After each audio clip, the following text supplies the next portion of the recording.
নমস্কার সুপ্রিয় দর্শক শ্রোতা সকলকেই স্বাগত হিন্দু লাইফস ম্যাটার ইউটিউব চ্যানেলে। দর্শক, আজকের এই এপিসোডে ভারত এবং আমেরিকার মধ্যে যেই বাণিজ্য চুক্তি নিয়ে যেই টানাপোড়েন চলতেছে সেই বিষয়টা নিয়ে কথা বলবো। আমার এই চ্যানেলে এক শ্রেণীর দর্শক আছেন যারা নাকি আমাকে এই নিয়ে ট্রল করতেছেন, কারণ তারা ভারতের ধ্বংস দেখতে চায়। তারা রীতিমতো ট্রল করতেছে, দাদা কি হলো আপনার, ভারত তো এইবার গেছে, এইবার ট্রাম্প ভারতের বিরুদ্ধে 500% ট্যাক্স বা ট্যারিফ বসাবে, এইবার ঠেলাটা বুঝবেন। এইটা নিয়ে কিছু বলেন না কেন? আপনি এত ভিডিও করেন, কই আপনার মোদির খবর হয়ে যাবে, এইবার 500% ট্যারিফ আসবে, ভারত শেষ, এই সেই নিয়ে কথা বলতেছে। তো ভাবলাম যে এইটা নিয়েই কথা বলি।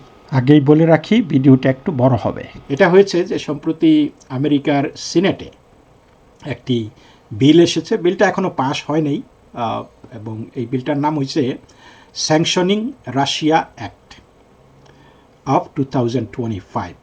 এই বিলটার মূল উদ্দেশ্য হলো রাশিয়ার অর্থনৈতিক সক্ষমতা দুর্বল করে দেওয়া, যাতে করে বিশেষ করে এই বিলটার মূলে হয়েছে যে রাশিয়া ইউক্রেন ওয়ার। আপনারা জানেন যে এই যুদ্ধটা প্রায় বেশ 2-3 বছর ধরে চলতেছে এবং প্রেসিডেন্ট ডোনাল্ড ট্রাম্প চেষ্টা করতেছে এই যুদ্ধটা থামানোর জন্য, এবং তার নোবেল পাওয়ার একটা বেজায় খায়েশ আছে এবং নিশ্চিত যে এই যুদ্ধটা তিনি যদি এই বছরের মধ্যে বন্ধ করতে পারে তাহলে আগামী অক্টোবরে একটা নোবেল শান্তি পুরস্কার তিনি পাবেন। তো এই জন্য তিনি উঠে পড়ে লেগেছেন এবং এতে করে তিনি দেখতেছেন যে এই যে রাশিয়ার যুদ্ধের চাকাটা সচল রাখতেছে ভারত এবং চায়না। রাশিয়ার এই মুহূর্তে বেসিক্যালি ইকোনমিটা ওয়ার ইকোনমি, তাদের একমাত্র রপ্তানি রাইট নাও এই যে কিছু মিনারেলস এবং তেল, ব্যাপক হারে তেল, কারণ তাদের উপর হ্যাভিলি স্যাংশন আরোপ করেছে এবং ইভেন তেলের ওপরও স্যাংশন আরোপ করেছে। তার বলে দেওয়া হয়েছে যে ধরেন তেল এই মুহূর্তে মার্কেটে $100 আছে, বলছে যে রাশিয়ার তেল কেউ $60 $70 বেশি দামে কেউ কিনতে পারবে না। অর্থাৎ মানে নমিনাল প্রাইসে আর কি, হয়তো যেই পরিমাণে টাকা খরচ হয় তেলটা তুলতে তার চাইতে কিছুটা বেশি অল্প মুনাফায় আর কি। এবং ভারত এবং চায়না সেটা লুফে নিচ্ছে, যে তারা তো সস্তায় তেল পাইতেছে, 30-40% সস্তা অন্য জায়গা থেকে তেল আনার চাইতে। এই দুইটা দেশ রাশিয়ার কাছ থেকে এই তেলগুলি কিনতেছে। এমনকি ভারত তেল এত মাত্রায় কিনতেছে, কিনা কিছু আবার বেশি করে রিফাইন করে এগুলি আবার আমেরিকা বা ইউরোপের অন্যান্য দেশের কাছে বিক্রি করে আবার সেইখান থেকেও প্রফিট করতেছে।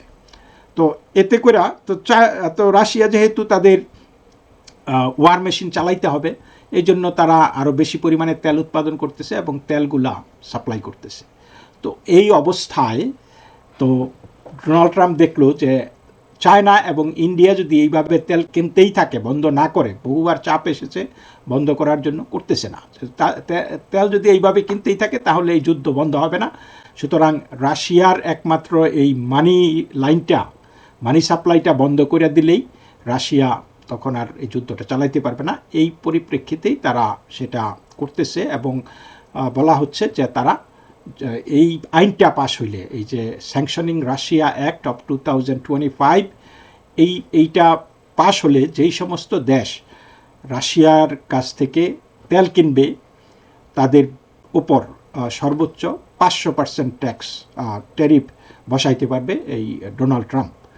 তো এটা যে এই আইনটা পাশ হইলেই যে এই ট্যারিফটা বসে যাবে সেটা না, তখন এটা ট্রাম্পের হাত একটু শক্তিশালী হবে এবং সে ভারতের কাছে বা চায়নার কাছে গিয়ে বলতে পারবে যে দেখো, if you do this I will do this.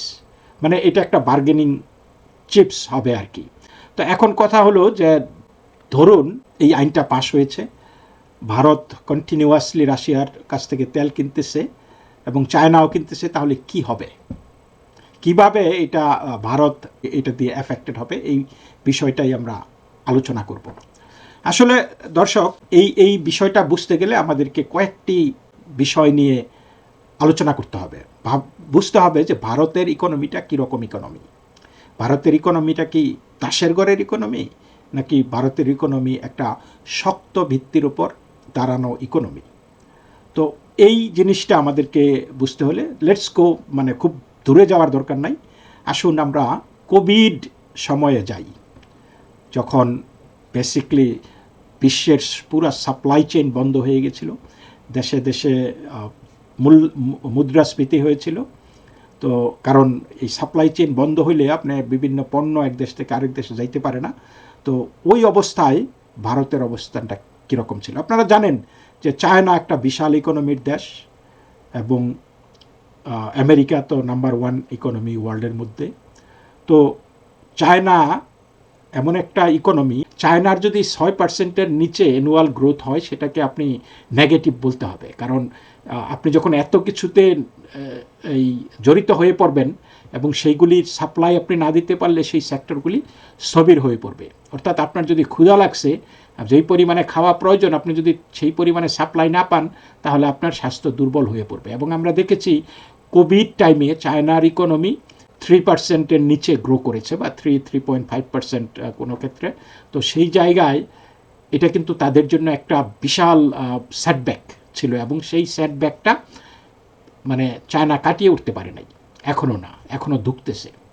আবার আমেরিকার ইকোনমির পজিটিভ গ্রোথ ছিল, বাট ইউরোপিয়ান ইকোনমি বা অন্যান্য অনেক দেশের ইকোনমি নেগেটিভ গ্রোথ ছিল। তাহলে ইন্ডিয়ার ইকোনমি কী হয়েছিল? ইন্ডিয়ার ইকোনমি কিন্তু যতটুকু বহির্বিশ্বের ইকোনমি সেই সময়ে কোভিডের সময়ে এফেক্টেড হয়েছিল, ইন্ডিয়ান ইকোনমি কিন্তু সেইভাবে এফেক্টেড হয় নাই। ইকোনমিক গ্রোথ ইন্ডিয়ার সবচাইতে বেশি, মানে সারা ওয়ার্ল্ডের বিভিন্ন দেশের মধ্যে সবচাইতে বেশি ছিল ইন্ডিয়ার ইকোনমিক গ্রোথ। কী কারণে এটা হয়েছে? মানে এইটা একটা টেস্ট ছিল কোভিড। অর্থাৎ বোঝা যাচ্ছে যে ভারতীয় ইকোনমি তাসের ঘরের ইকোনমিটা না। Indian economy is grounded on agriculture. They have a very strong agricultural base, এবং they have a very strong diversity within India. সুতরাং বাইরের এই উথাল পাতালে ইন্ডিয়ার শিপটা খুব শক্তপোক্ত শিপ, এটাকে অত হেলদোল করে না। কিন্তু পক্ষান্তরে আপনারা দেখেন, চায়না যদি এক্সপোর্ট না করতে পারে, চায়নার অবস্থা কাহিল, কারণ দে এক্সপোর্ট হিউজ ভলিউমস, তাদের দেশটাই এক্সপোর্ট ওরিয়েন্টেড। ইন্ডিয়া কিন্তু এক্সপোর্ট ওরিয়েন্টেড না, ইন্ডিয়া হয়েছে ব্যালেন্সড ইকোনমি। তো এই জন্য ইন্ডিয়া এত টলে না আর কি। প্রথমবার যেই ট্যারিফ দিয়েছিল ইন্ডিয়া সেটা মেনে নিয়েছে। তারপরে করেছে কি, ওই যখন যুদ্ধের বিষয়টা ইকুয়েশনে চলে আসছে, তখন বলছে যে ওকে, যেহেতু তুমি যদি তেল না কেনা বন্ধ করো, তাহলে তোমার ইকোনমির ওপর আমরা 50% ট্যারিফ দেবো। এবং 50% ট্যারিফের পরে ধারণা করছিল যে এই India will be ব্রট to their নিজ, যে তারা ওই কাচুমাচু করবে ট্রাম্পের কাছে যে ও নো নো নো। কিন্তু দেখা গেছে যে এই 50% ট্যারিফ বসানোর পরেও ভারতের ইকোনমির উপর কোনো প্রভাব সেটা ফেলে নাই। মানে ভারতের ইকোনমি আগে যেই গ্রোথ করতো তার চাইতে বেশি পরিমাণে গ্রো করছে এই যে ওই 50% ট্যারিফ বসানোর পরে। তারপরে আরেকটা জিনিস দেখা গেছে যে মুদ্রাস্ফীতি, সারা বিশ্বে মুদ্রাস্ফীতি খুবই রেজিলিয়েন্ট ছিল, যে মুদ্রাস্ফীতিটা কমানোটা অনেক দেশের জন্য চ্যালেঞ্জ ছিল, কিন্তু ভারতের মুদ্রাস্ফীতি খুব কুইকলি নিচে নেমে গেছে এবং স্টেবিলাইজড, এবং ওয়ার্ল্ডের মধ্যে ওয়ান অফ দি লোয়েস্ট এই ইনফ্লেটেড কান্ট্রি আর কি ইন্ডিয়া, মানে ওই ইনফ্লেশন ওয়াইজ আর কি মুদ্রাস্ফীতির ক্ষেত্রে। তো এগুলির কারণটা কি? এগুলির কারণটা ওই যে আবারও বলছি যে ইন্ডিয়ার ইকোনমিটা is a grounded on a strong internal consumption and internal production and agriculture base. আমেরিকার ইকোনমি আপনারা দেখেন যে একটা ডেভেলপ ইকোনমি এত স্ট্রং কেন? Always because America have a very strong agricultural base, they have industrial base, তারপরে technological base, that's okay, but the strength of America's economy is agriculture. And same way, India's agricultural sector is way stronger. এবং আপনারা এটা দেখবেন যে Donald Trump যখন ওই যে 50% tariff যখন বসাইতে ছিল, তখন কিন্তু তার একটা দাবি ছিল যে আমেরিকান এগ্রিকালচারাল গুডসকে ভারতের মার্কেটে দিতে হবে, কারণ ইট ইজ নট ফেয়ার যে তোমাদের দেশের জিনিস আমাদের দেশে আসবে, আমাদের দেশের জিনিস তোমাদের দেশে আসবে না কেন। এটা কিন্তু একটা দাবি ছিল। তো মোদি বলছে যে, এবং প্রকাশ্যে জনসভায় বলছে যে ভারতীয় এগ্রিকালচারাল সেক্টর নিয়ে কোনো ধরনের আপোষ তিনি করবেন না, কারণ তিনি জানেন যে এই যে দেখেন এই যে কৃষক আন্দোলন হয়, যে বিদেশিরা উস্কায় দেয় এবং কৃষক আন্দোলন হয়, কারণ কৃষকদের ধরেন বিভিন্ন দেশ থেকে যদি এগ্রিকালচারাল প্রোডাক্ট যায়, দুধ যায়, এইগুলি যায়, তাহলে কি হবে, ডেইরি প্রোডাক্ট যায় ভারতে, তাহলে ভারতীয় ওই সেক্টরগুলি মানে খারাপ করবে, তারা কৃষকরা ন্যায্য মূল্য পাবে না বা তাদের জিনিস বিক্রি করতে পারবে না, এবং তাতে করে এই যে এই ফার্মার ডিসকন্টেন্টটা আরও বেশি পরিমাণে জাগ্রত হবে এবং মানুষ রেভিলিয়াস হয়ে যাবে, সরকার বিরোধী আন্দোলন আরও তীব্র হবে। তো এইটা মোদি বুঝছে যে ভারতে ক্ষমতায় থাকতে হলে আপনি কৃষি খাতে কোনো ধরনের ফরেন ইন্ট্রুশনকে আপনি অ্যালাউ করতে পারবেন না, এবং সেইটা মোদি সরকার ভালোভাবে বুঝা বলছে যে নো নেগোসিয়েশন, আমার দেশের সব এক্সপোর্ট তোমরা বন্ধ করে দিল, ভারতে এই এগ্রিকালচারাল সেক্টর সাথে আমরা কম্প্রোমাইজ করব না, আমাদের ফিশারি, আমাদের এগ্রিকালচারাল, এইগুলো আমরা কম্প্রোমাইজ করব না। এইটা নিয়ে ট্রাম্প বেজাই নাখোশ, ভাবছিল যে 50% টেরিফ দিয়া একদিকে ইন্ডিয়াকে সেই রাশিয়া থেকে দূরে সরাই আনতে পারবে, আরেকদিকে ইন্ডিয়ার ইকোনমি স্থবির করে ফেলতে পারবে, দুর্বল করে ফেলতে পারবে, তখন মোদি গিয়ে ট্রাম্পের সাথে নেগোশিয়েট করতে বাধ্য হবে। কিন্তু সেটাও কিন্তু এখন পর্যন্ত হয় নাই। ভারতের ইকোনমির যেই ইন্টারনাল যেই ডোমেস্টিক কনজামশনটা খুবই স্ট্রং এবং ডোমেস্টিক সাপ্লাই এবং প্রোডাকশনটাও খুবই স্ট্রং। সুতরাং এই যে গ্লোবাল সাপ্লাই চেইন যে নষ্ট হয়েছে, ডিসরাপ্টেড হয়েছে, এতে করে চায়না যতটা ক্ষতিগ্রস্ত হয়েছে যে তাদের export, because China is totally an export oriented country, তাহলে তারা এখন কি করতেছে যে ওকে লেটাস এই আইন কইরা এইবার দেখি যে 500% দিব, এবং এই 500% ট্রাম্প এটা একটা ওই ক্যারট অ্যান্ড স্টিক একটা করতেছে আর কি, মানে একটা গেম খেলতেছে আর কি, যে ওকে আমার কথা মতো শুনলে তোমাকে আমি ক্যারট খাওয়াবো, আমার কথা না শুনলে তোমাকে আমি বাড়ি দিব। চায়না এবং আমেরিকার ট্রেড $700 বিলিয়ন ট্রেড, এবং সেইখানে আমেরিকা চায়নাতে $144 বিলিয়ন গুডস পাঠায়, আর চায়না আমেরিকাতে পাঠায় $439 বিলিয়ন। ভাবতে পারেন। আর আমেরিকার সাথে এই ইন্ডিয়ার যে ট্রেডটা, ইন্ডিয়ার এটা হচ্ছে $212 billion service, goods and service economy, অর্থাৎ মালামাল এবং সার্ভিস, যেই বিভিন্ন সেক্টর, সার্ভিস সেক্টরগুলিতে। তবে সারা পৃথিবীতে সার্ভিস সেক্টরে আমেরিকার সবসময় সারপ্লাস থাকে, সুতরাং আমেরিকা ওই সার্ভিস সেক্টরে তাদের লাভ লোকসান কী হলো এটা নিয়ে মাথা কামায় না, তাদের মাথা কামায় তারা হয়েছে যে গুডস ইসে যে কতটুকু লাভ লোকসান হয়েছে। এই ক্ষেত্রে ইন্ডিয়া আমেরিকাতে $87 বিলিয়ন গুডস এক্সপোর্ট করে, আর তারা গুডস ইম্পোর্ট করে $43 বিলিয়ন। এইটাই ট্রাম্পের মাথা খারাপ হয়ে গেছে যে ইন্ডিয়া এটা আমাদের সাথে অ্যাবিউজ করতেছে, আমাদের রিলেশনশিপকে অ্যাবিউজ করতেছে, অথচ দেখেন চায়না কীভাবে অ্যাবিউজ করতেছে। 300 বিলিয়ন সারপ্লাস চায়না এবং এই ইউএসের মধ্যে, কিন্তু চায়না নিয়ে মাথা ব্যথা নয়, মাথা ব্যথা হয়েছে ভারত নিয়ে। আপনি এই ভেনেজুয়েলা যে আমেরিকা এই অপারেশনটা করলো, ডেল্টা ফোর্স দিয়ে মাদুরে তুলে আনলো, এইটার সাথে কিন্তু এই যে ভারত রাশিয়া চায়না রাজনীতিটা খুব ওতপ্রোতভাবে জড়িত। কী কারণে আপনি দেখেন যে এই আমেরিকা কিছু কিছু এই ট্যাঙ্কার, অয়েল ট্যাঙ্কারের উপর স্যাংশন দিয়েছে, এবং এই বলছে যে যেই সমস্ত ট্যাঙ্কারগুলি এই ভেনেজুয়েলা বা এই যে ইলিসিট অয়েল নিবে আর কি, বা রাশিয়ার অয়েল নিবে, সেই সমস্ত ট্যাঙ্কারগুলোকে ইন্স্যুরেন্স দিতে পারবে না বিদেশি কোম্পানিগুলি। অর্থাৎ যেই সমস্ত ইন্স্যুরেন্স কোম্পানিগুলি ওয়ার্ল্ডে আছে, বড় বড় ইন্স্যুরেন্স কোম্পানি, এগুলি সবই আমেরিকা নিয়ন্ত্রিত। সুতরাং এই ট্যাঙ্কারগুলি যেহেতু এই রাশিয়ার অয়েল এই ট্যাঙ্কারের নিলে ইন্স্যুরেন্স কোম্পানি কভার করবে না, তাহলে এই ট্যাঙ্কারগুলি রাশিয়ার তেল নেয় না। পক্ষান্তরে রাশিয়া করতেছে কি, যে তাদের কিছু ফ্লিট আছে যে আমরা তোমাদেরকে সাপ্লাই দিব, আমরা তেল তুইলা তোমার কাছে দিয়ে আসবো, এগুলি তোমরা এই করো, মানে তারপরেও তেল নাও, যেটা নিচ্ছে যে ওকে এখন এই ট্যাঙ্কার যদি ডুবাই দেয়, তাহলে ডুবাই দিবে রাশিয়ার ট্যাঙ্কার, তাতে ভারতের তো কোনো আসে যায় না, চায়নার কোনো আসে যায় না। বিষয়টা এরকম। একবার আপনারা শুনেছেন হয়তো যে বাংলাদেশের উপকূলে একটা রাশিয়ান ট্যাঙ্কার আমেরিকা যখন ফ্ল্যাগ করছে, বাংলাদেশে কিছু পণ্য নিয়ে যাচ্ছিল, তখন আমেরিকা বলেছে যে এই ট্যাঙ্কারের ওপর আমাদের নিষেধাজ্ঞা আছে। তারপরে কিন্তু সেই ট্যাঙ্কার ফিরে যেতে বাধ্য হয়েছিল। বাংলাদেশ সেই সাহস করে নাই ওই ট্যাঙ্কারের মাল খালাস করতে, কিন্তু ভারত তো এগুলি করে না যে তোমরা ডিল করো গিয়ে রাশিয়ার সাথে। আমাদের তেলের দরকার, আমাদের দেশের এনার্জি ক্রাইসিস আছে, আমরা এটা ফুলফিল করার জন্য যেখান থেকে পাবো আমরা সেইখানে যাব।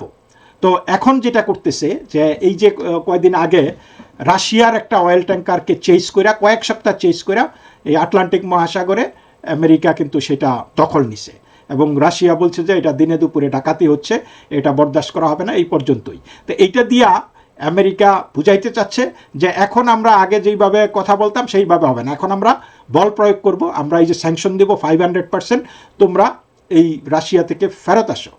তো এখন ভারতের যে বক্তব্যটা সেটা হলো যে ফাইন, এখন তো তেলের দাম কমে আসতেছে, এই যে ভেনেজুয়েলা অপারেশনের করার পরে তেলের দাম কিন্তু অনেক কমে গেছে, এবং আমেরিকান কোম্পানিগুলি খুব শীঘ্রই ভেনেজুয়েলাতে যাচ্ছে এবং তারা সেইখানে অয়েল উৎপাদন শুরু করে দেবো, পেট্রোলিয়াম উৎপাদন শুরু করে দেবো, তেলের দাম আরও কমবে। সেই ক্ষেত্রে হয়তো এই রাশিয়া মানে সামহাও তেলের দাম কমে গেলে ভারতও বলবে যে ওকে নো প্রবলেম, আমাদের রাশিয়া থেকে তেল কেনার দরকার নাই, কারণ যেই কম দামে আমার রাশিয়া দিচ্ছে এখন আমি লিগাল যেটা আমেরিকা অনুমোদিত তেল আমরা সেই দামে কিনতে পারতেছি, আমাদের কোনো অসুবিধা নাই। তখন হয়তো ইন্ডিয়া সেইখান থেকে সরে আসবে। কিন্তু এই মুহূর্তে এগুলি হচ্ছে যে carrot and stick policy American, যে আমাদের কথা শুনলে ক্যারট দেব, আমাদের যেমন এই যে ভেনেজুয়েলাতে আক্রমণ করে তেল অবারিত তেলের ব্যবস্থা করে দিতেছে ইন্ডিয়াকে রাশিয়া থেকে সরাই আনতে, এবং এটা তো একটা দীর্ঘমেয়াদী প্রসেস। আমেরিকা সেইটাও সেই পর্যন্ত ওয়েট করতে চাচ্ছে না, তারা বলতেছে এখনই এটা করতে হবে, ইউ ডু ইট। সো এবং এই আইনটা পাস হইলে আবার এইটা নিয়ে যাবে, এইটা যে এই দেখো এই যে this is a stick 500% tariff আমরা দেবো, হ্যাঁ রক্ষা নাই, কিন্তু 500% ট্যারিফ দিলে ভারতের কি হবে? ভারতের কিন্তু 50% ট্যারিফ দেওয়াও কিন্তু কিছু করতে পারে নাই। হ্যাঁ, আবারও বলছি যে ভারত তো আগে তো এই গত 20 বছর ধরে না হয় ভারত ওপেন হয়েছে ইন্টারন্যাশনালি, এর আগে তো ভারত ক্লোজ মার্কেট ছিল, তাই না? সো সেই ভারতের সেই রেজিলিয়েন্সিটা আছে। আবার অন্যদিকে এই চায়নার সাথে আমেরিকা খুব বেশি এই দর কষাকষি করতে পারতেছে না, যদিও চায়নার বিরুদ্ধে যদি আমেরিকা স্ট্রংলি দাঁড়ায় তাহলে চায়নার অনেক ক্ষতি হবে, কারণ একটা $700 বিলিয়ন ভার্সেস $200 বিলিয়ন বাণিজ্যের একটা বিষয় আছে ভারতের সাথে ইউএসের $200 বিলিয়ন বাণিজ্য, এবং তার মধ্যে এই এক্সপোর্ট সেক্টর অনলি এই 87 বিলিয়ন। ইন্ডিয়া এক্সপোর্ট করে 87 বিলিয়ন, আমেরিকা এক্সপোর্ট করে 41 বিলিয়ন। এখন তারা এই ভারতের উপর গরম দেখাইতে পারে এই কারণে যে এই যে ভারত যে $87 বিলিয়ন এক্সপোর্ট করে প্রোডাক্ট, এই $87 বিলিয়ন প্রোডাক্টটা কিন্তু আমেরিকা ইচ্ছা করলে অন্য কোনো দেশ থেকে আনতে পারে, সুতরাং এই প্রোডাক্টটা ভারতে আটকা যাবে, এইটা একটা প্রবলেম। এই জন্য ভারতের একটু দুর্বলতা আছে। আবার এদিকে চায়নার দেখেন, চায়না থেকে তারা $39 বিলিয়ন ইম্পোর্ট করে আমেরিকা, এবং সেই ইম্পোর্টটা যদি মানে এত বড় মার্কেট আপনি কোথায় পাবেন? $439 বিলিয়ন যেই জিনিস আপনি কিনতেছেন সেই জিনিস আপনি কোত্থেকে আনবেন? যদি চায়নার সাথে আপনি যদি বলেন যে ওকে তোমার মালামাল নিব না 440 বিলিয়ন, তাহলে আপনি কোত্থেকে কিনবেন? মানে অনেক এই পৃথিবীর যেই সমস্ত এক্সপোর্ট ওরিয়েন্টেড কান্ট্রি আছে সবগুলি দেশের ইকোনমি জোড়া দিলেও তো এই সাপ্লাইটা কভার হবে না, এবং আমেরিকা তো খাইতে হবে, আপনার পেটে ক্ষুধা থাকলে আপনি আনতে হবে, আপনার শত্রুর কাছ থেকে আনতে হবে। সুতরাং চায়নার সাথে নড়াচড়া করার তেমন একটা সুবিধা মানে ইউএসএর নাই, এবং চায়না ইউএসএকে রেয়ার আর্থ ম্যাটেরিয়াল দেয়, এগুলি খুবই দরকার ইন্ডাস্ট্রিয়াল খাতে। সো এই চায়না রাশিয়ার তেল কিনলেও তাদের সাথে একটু নমনম করে তারা চলবে, কিন্তু ভারতের সাথে একটু মৌকা পাইতেছে এক জায়গায় গিয়েই শুধু যে ওকে তুমি যদি আমার সাথে ডিল না করে তাহলে তোমার এই $87 বিলিয়ন জিনিস আনবো না, আমি এই $87 বিলিয়ন চায়না থেকে আনবো, অথবা ভিয়েতনাম থেকে আনবো, থাইল্যান্ড থেকে আনবো, এই সেই বিভিন্ন বাংলাদেশ থেকে আনবো। এগুলা 50% ট্যারিফ ভারতের তেমন কোনো ক্ষতি করেনি, কিন্তু 500% ট্যারিফ হইলে তাহলে ডেফিনেটলি কিছু ক্ষতি হবে। বিশেষ করে ভারতের যেই জেনেরিক ফার্মাসিউটিক্যাল মেডিসিনের যেই সেক্টরটা আছে এটা ব্যাপকভাবে প্রবলেম হবে, গার্মেন্টস প্রবলেম হবে। তো এরকম টুকটাক কিছু ক্ষেত্রে ডেফিনেটলি প্রবলেম হবে। আবার তারা ওই কম পয়সায় তেলাই না, সেই লসটা পোষায় নিয়ে আরও লাভ করতেছে। সুতরাং এইখানে এই 50% ট্যারিফে ভারতের নেট পজিটিভিটি আছে। আবার এখন যদি 500% ট্যারিফ বসায়, সেখানে কয়েকটা সেক্টর মারাত্মকভাবে ক্ষতিগ্রস্ত হবে, সেইখানে হয়তো ইকোনমিক ইম্প্যাক্টটা কিছুটা হলেও হবে। তবে আবারও বলছি যে ভারতের ইকোনমি তাসের ঘরের ইকোনমি না যে এটা কাইতে হয়ে পড়ে যাব।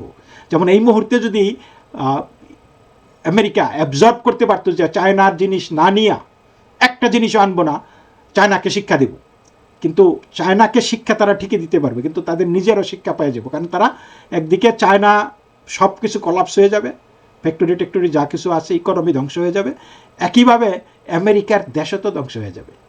সো মিউচুয়াল ডিস্ট্রাকশন সেটা আমেরিকা করবে না, এবং দেশে গণ্ডগোল শুরু হয়ে যাবে, সরকার পতন হবে।